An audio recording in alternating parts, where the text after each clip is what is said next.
Welcome back, everyone. We're jumping right in today because we have a truly incredible explainer lined up for you. We're going to deconstruct Elias ERM Thorne's deeply contemplative, just stunningly written book, A Shorter Shadow After the Rain. Now, this is a text that doesn't scream for your attention. It whispers. It is a masterclass in subtlety and human connection, and honestly, in the profound weight of the things we leave completely unspoken. I am so excited to unpack this with you today because Thorne's writing offers us this absolute masterclass in how to observe our own lives. Okay, let's dive into this. The author's prefatory note, right here, perfectly sets the lyrical tone for our entire journey. Thorne tells us right out of the gate that this book is about the unnamed things. You know, the quiet mornings and yellow kitchens, the empty hotels in the dead of winter, the phone calls that just never come. He's written only what is absolutely necessary. So where's the real narrative? Well, it lives entirely in the margins. It lives in the white space. So how do you tell a story about the spaces in between? Think about the emptiness around these words for a second. That emptiness isn't a void. It's actually a container. And that's the fundamental challenge Thorne sets for himself. How on earth do you make the invisible visible? How do you make silence speak? To answer that, we really need to look at how he constructs his entire narrative out of omissions. Part 1. The White Space, Living in the Unspoken. To truly grasp the brilliance of this book, we've got to understand the architecture of what Thorne deliberately leaves out. You're probably familiar with Hemingway's classic iceberg theory, right? The idea that the massive emotional weight of a story is hidden entirely below the waterline, and what we actually see on the surface is just the tip. Well, Thorne takes this theory and applies it masterfully to everyday domestic waiting. He applies it to a husband and wife, Sara and Daniel, who are literally just drinking their morning coffee, eating toast, or waiting for some completely mundane real estate phone call.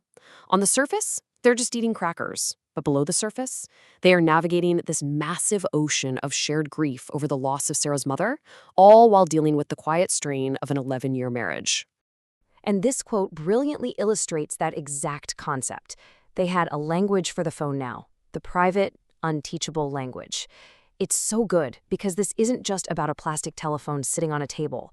It's about that shared, completely silent language of a long-term relationship facing grief. It's about two people who have been together for so long, they literally don't even need to speak to communicate their anxiety or their waiting or even their comfort. The silence itself has become their native tongue.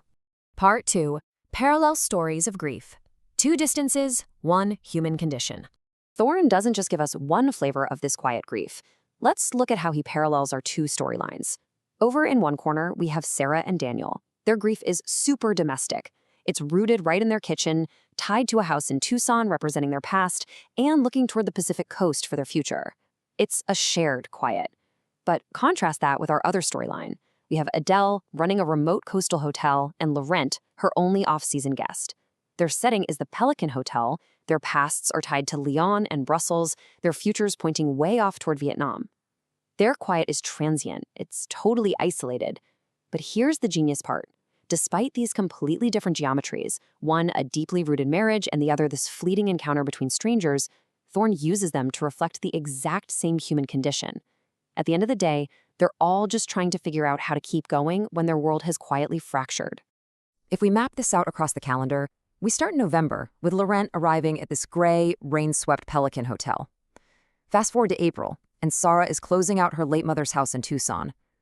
By September, Sara and Daniel retreat to the Pacific coast. And finally, circling all the way to the following January, Adele books a train to Lyon. Notice how the passing of these seasons acts like this steady, unrelenting drumbeat. It totally reinforces Thorne's theme of ongoing things. The waves keep arriving, the seasons keep changing, and these characters are just forced to move forward through time, whether they actually feel ready to or not. Part 3. Artifacts of Memory. Vessels for the Past. Now, what's really interesting about this slide is how Thorne shifts the narrative away from those abstract, silent spaces and focuses in on highly specific sensory objects to show how these characters hold on to what they've lost. Take this everyday meal, pho. It's this complex Vietnamese noodle soup that takes hours of slow simmering. Well, Laurent's late partner, Lynn, used to make this on Sundays. So when Laurent spends an entire Sunday meticulously cooking this in Adele's hotel kitchen, he isn't just making lunch. The book beautifully calls it a technology of memory. The smell of star anise and charred ginger literally summon Lynn's presence back into the room. It transforms from a bowl of soup into a profoundly intimate vessel for his mourning, which he quietly shares with Adele. For Sara, her artifact is so simple. It's just a box from her mother's storage unit labeled Misk. And inside, she doesn't uncover some dramatic movie-style family secret. She finds an old childhood notebook where she listed things she knew for certain. Things like sparrows come back every year. Grilled cheese is better with 2 kinds of cheese. Dad knew the names of clouds. It's just such a beautifully intimate moment. This innocent little list from her past totally cracks through her rigid adult exterior. It instantly connects her to her late mother who saved it, and to the father she barely even knew. And then for Adele over at the Pelican Hotel, her artifact is actually a living thing. It's the fig tree out back. This tree goes wild in the summer, producing tons of excess fruit. But in the harsh coastal winter, it becomes completely skeletal. The beautiful thing is, Adele doesn't view this winter state as a kind of death. She sees it as honesty.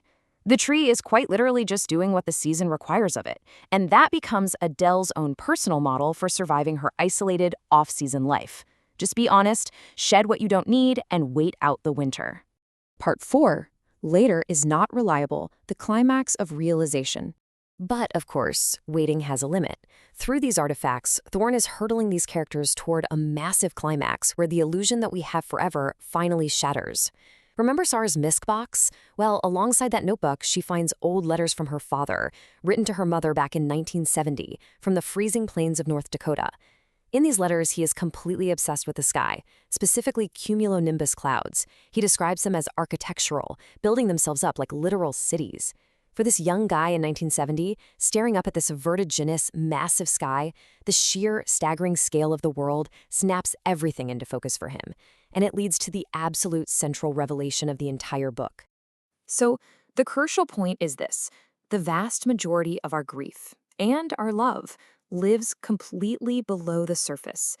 We spend years just operating on our daily routines, drinking our coffee, running our hotels, but all of that hidden emotion, it's only revealed in these rare, incredibly urgent moments of absolute clarity.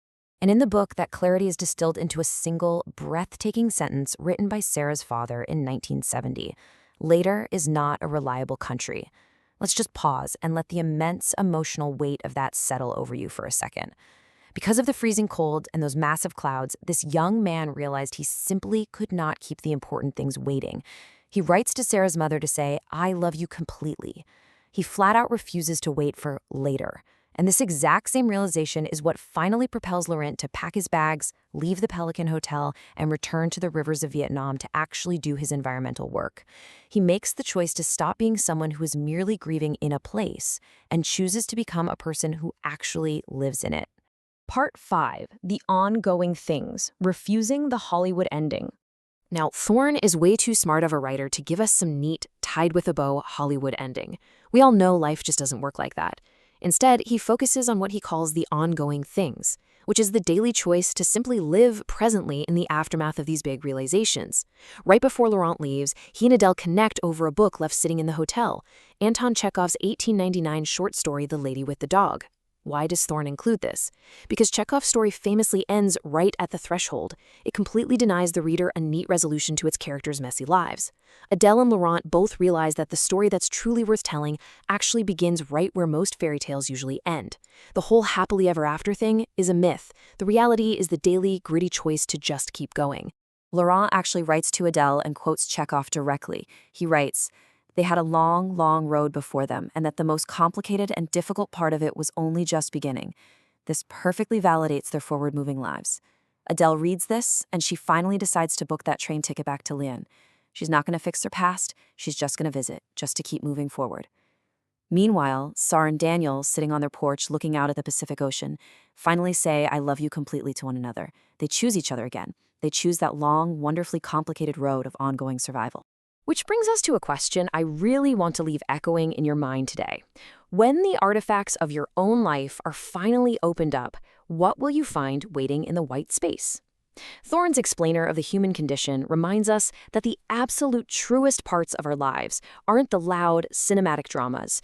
They're the quiet mornings, the shared glances, the unteachable languages we build over years with the people we love. So don't wait to pay attention to them, because, as we definitely know by now, later is not a reliable country.